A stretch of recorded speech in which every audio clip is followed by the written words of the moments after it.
Hi hello അസ്സാം വലൈക്കും welcome back to Jashi's cook ബുക്കിലേക്ക് എല്ലാവർക്കും സ്വാഗതം. നാട്ടിലെ കുട്ടികളുള്ള വീട്ടിലൊക്കെ എപ്പോഴും സ്റ്റോക്ക് ഉണ്ടാകുന്ന ഒരു ന്യൂട്രിമിക്സ് പൗഡർ ആണല്ലോ അല്ലേ അമൃതം പൊടി കൊണ്ട് അടിപൊളി ടേസ്റ്റിൽ ഹെൽത്തി ആയിട്ട് ഒരു കേക്ക് എങ്ങനെയാണ് ഈസി ആയിട്ട് ഉണ്ടാക്കുന്നത് നമുക്കിത് നോക്കാം കേട്ടോ. ഒരു മൈൽഡ് ആയിട്ടുള്ള ചോക്ലേറ്റ് ഫ്ലേവറോട് കൂടിയ ഒരു ബ്രൗണിയുടെ ഒക്കെ ഒരു ടേസ്റ്റ് വരുന്ന ഈ കേക്ക് ഉണ്ടാക്കാനോ ഓവണോ ബീറ്ററോ ഒന്നും ആവശ്യമില്ല. രാവിലെ വേവിച്ചാണ് നമ്മളിന്ന് ഈ കേക്ക് ഉണ്ടാക്കുന്നത്. മക്കൾക്കൊക്കെ അമൃതം പൊടി വെച്ചിട്ടുള്ള വിഭവങ്ങൾ ഒരുപാട് ഇഷ്ടമായതുകൊണ്ട് ഇങ്ങനെയുള്ള റെസിപ്പികൾ നിങ്ങൾക്ക് ഇനിയും പ്രതീക്ഷിക്കാം. അപ്പോൾ ഇതിന് മുന്നേ ഓവണും ബീറ്ററും ഒന്നും ഇല്ലാതെ സ്റ്റീം ചെയ്തും പാനിലൊക്കെ ഉണ്ടാക്കിയിട്ടുള്ള കേക്ക് റെസിപ്പികളുടെയും അമൃതം പൊടി വെച്ച് ഷെയർ ചെയ്യാൻ ഉദ്ദേശിക്കുന്ന വിഭവങ്ങളുടെ റെസിപ്പികൾക്കൊക്കെ ആയിട്ട് നമ്മളുടെ ഈ ചാനലിൽ വീഡിയോ ആദ്യമായിട്ട് കാണുന്നവർ മറക്കാതെ ഒന്ന് സബ്സ്ക്രൈബ് ചെയ്യാം കേട്ടോ. ഒപ്പം തന്നെ ബെല്ലൈക്കൺ കൂടെ പ്രസ് ചെയ്യണമെങ്കിൽ ഞാൻ പുതുതായിട്ട് വീഡിയോസ് അപ്ലോഡ് ചെയ്യുമ്പോൾ അതിൻ്റെ എല്ലാം നോട്ടിഫിക്കേഷൻ നിങ്ങൾക്ക് കിട്ടും. അപ്പോൾ ആദ്യമായിട്ട് കേക്ക് ഉണ്ടാക്കുന്നവർക്ക് പോലും വളരെ സിമ്പിളായിട്ട് ഉണ്ടാക്കിയെടുക്കാൻ പറ്റുന്ന ഈ ന്യൂട്രിമിക്സ് അമൃതം പൊടി കേക്ക് ഇഷ്ടപ്പെട്ടാൽ മറക്കാതെ ലൈക്കും ഷെയറൊക്കെ ഒന്ന് ചെയ്ത് സപ്പോർട്ട് ചെയ്യാം കേട്ടോ. ആദ്യം തന്നെ ഒരു കപ്പ് അമൃതം പൊടിയിലേക്ക് 1/4 ടീസ്പൂൺ ബേക്കിംഗ് പൗഡറും 1/4 ടീസ്പൂൺ ഉപ്പും കൂടെ ചേർത്ത് 3 പ്രാവശ്യം ഞാൻ നന്നായി ഒന്ന് അരിച്ചെടുക്കുന്നുണ്ട്. നല്ല തരികളുള്ള പൊടി ആയതുകൊണ്ട് കുറഞ്ഞത് ഒരു 2 പ്രാവശ്യമെങ്കിലും അരിച്ചെടുത്താലേ നമ്മുടെ കേക്ക് അത്യാവശ്യം ഒന്ന് സോഫ്റ്റായി കിട്ടും. അപ്പോൾ 3 പ്രാവശ്യമൊക്കെ അരിച്ചെടുക്കുകയാണെങ്കിൽ നല്ല പഞ്ഞി പോലുള്ള സോഫ്റ്റ് ആയിട്ടുള്ള കേക്ക് ഉണ്ടാക്കിയെടുക്കാൻ പറ്റും കേട്ടോ. ഈ കേക്ക് ഉണ്ടാക്കുമ്പോൾ ആകെ കുറച്ച് സമയം എടുക്കുന്ന പണി ഇത് മാത്രമാണ് കേട്ടോ. ബാക്കിയൊക്കെ വളരെ ഈസിയാണ്. ഇപ്പം ഞാനിത് 3 പ്രാവശ്യം നന്നായി ഒന്ന് അരിച്ചെടുത്തിട്ടുണ്ട്. കണ്ടില്ലേ, 3ാമത്തെ പ്രാവശ്യം അരിച്ചെടുത്തപ്പോഴും ഈ പൊടിയിൽ ഇത്രത്തോളം തരികളുണ്ടായിരുന്നു. ഇതിന് നമുക്ക് സൈഡിലേക്കൊന്ന് മാറ്റി വെച്ച് അടുത്തതായി നമുക്ക് എഗ് മിക്സ് ഒന്ന് റെഡിയാക്കി എടുക്കാം. അതിനായിട്ട് മിക്സിയുടെ വലിയൊരു ജാറിലേക്ക് 1/4 കപ്പ് പഞ്ചസാര ചേർത്ത് കൊടുക്കാം. പിന്നെ വേണ്ടത് 2 കോഴിമുട്ടയാണ്. നിങ്ങൾ അമൃതം പൊടി അരിക്കാതെയാണ് എടുക്കുന്നതെങ്കിൽ 2 കോഴിമുട്ടയ്ക്ക് പകരം 3 കോഴിമുട്ട എടുക്കുക.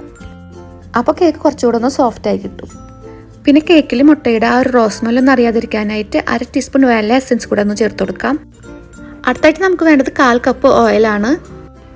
ഓയിലിന് പകരം നിങ്ങൾക്ക് വേണമെങ്കിൽ റൂം ടെമ്പറേച്ചറിലുള്ള അൺസാൾട്ടഡ് ബട്ടർ 100 ഗ്രാം എടുക്കാം. അപ്പോൾ നമ്മുടെ എഗ് മിക്സ് റെഡിയായി. ഇതിന് നമുക്കൊരു ബൗളിലേക്ക് മാറ്റാം. ഇനി അരിച്ചു വെച്ചിട്ടുള്ള അമൃതം പൊടി 3 ബാച്ചായിട്ട് ചേർത്ത് മെല്ലെ ഒന്ന് മിക്സ് ആക്കി എടുക്കാം. ഈ അമൃതം പൊടിയിൽ അത്യാവശ്യം ഷുഗർ കണ്ടന്റ് ഉള്ളതുകൊണ്ടാണ് കേട്ടോ ഞാൻ 1/4 കപ്പ് പഞ്ചസാര മാത്രം ചേർത്തത്.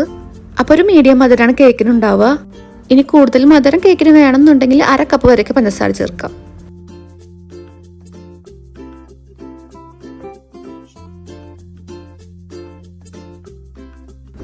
ഇനി കേക്കിൽ ചോക്ലേറ്റിന്റെ ഫ്ലേവർ ഇഷ്ടമുള്ളവർക്ക് മാത്രം 1.5 ടേബിൾ സ്പൂൺ കൊക്കോ പൗഡർ ചേർത്ത് കൊടുക്കും. അരിച്ചെണ്ണ ചേർക്കാൻ പ്രത്യേകം ശ്രദ്ധിക്കണേ, അല്ലെങ്കിൽ കൊക്കോ പൗഡർ ബാറ്ററിൽ അവിടെ ഇവിടെ കട്ടിയായിട്ട് കിടക്കും.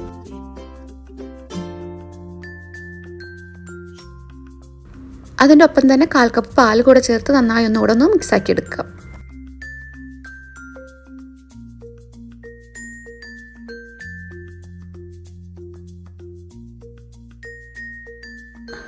അപ്പോൾ നമ്മുടെ ബാറ്റർ ഇവിടെ റെഡിയായി. ഇനി ഓയിലോ അല്ലെങ്കിൽ ബട്ടറോ തടവിയ ഒരു പാത്രത്തിലേക്ക് കുറച്ച് മൈദ കൂടി ഒന്ന് സ്പ്രേ ചെയ്തതിന് ശേഷം നമുക്ക് ബാറ്റർ ഇതിലേക്ക് ഒഴിച്ചു കൊടുക്കാം.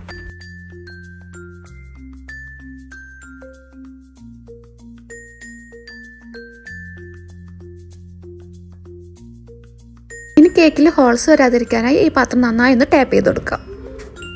ഞാൻ കേക്ക് സ്റ്റീം ചെയ്തെടുക്കാനായിട്ട് വെള്ളം തിളപ്പിക്കാനായിട്ട് വെച്ചിരുന്നു.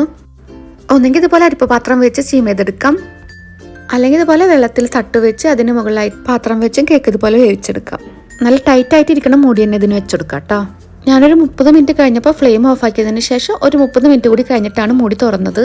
അപ്പം നല്ല പെർഫെക്റ്റ് ആയിട്ട് കേക്ക് വെന്ത് കിട്ടിയിട്ടുണ്ടായിരുന്നു. ഇതിന് സ്റ്റീൽ പാത്രത്തിൽ നിന്ന് മാറ്റി നല്ല പോലെ ഒന്ന് ചൂടാറിയതിന് ശേഷം വേണം ഡീമോൾഡ് ചെയ്യാൻ. കുട്ടികൾക്കും മുതിർന്നവർക്കൊക്കെ തീർച്ചയായിട്ടും ഒരുപോലെ ഇഷ്ടപ്പെടുന്ന ഒരു കേക്കാണിത്. അപ്പോൾ മറക്കാതെ ഒന്ന് ട്രൈ ചെയ്ത് നോക്കിയിട്ട് ഫീഡ്ബാക്ക് കമൻറ്റായി അറിയിക്കാം കേട്ടോ. എൻ്റെ മുന്നത്തെ കേക്ക് റെസിപ്പികളുടെ എല്ലാം ലിങ്ക് ഞാൻ താഴെ ഡിസ്ക്രിപ്ഷനിൽ കൊടുക്കാം. വീഡിയോനെ പറ്റിയുള്ള അഭിപ്രായം കമൻറ്റായി തന്നെ അറിയിക്കണേ. അപ്പോൾ ഇൻഷാ അല്ലാഹ് ഇതുപോലുള്ള ടേസ്റ്റി വെറൈറ്റി ആയിട്ടുള്ള റെസിപ്പിയുമായി അടുത്ത വീഡിയോയിലൂടെ കാണുന്നത് വരയ്ക്കും ബൈ. അസ്സലാമു അലൈക്കും.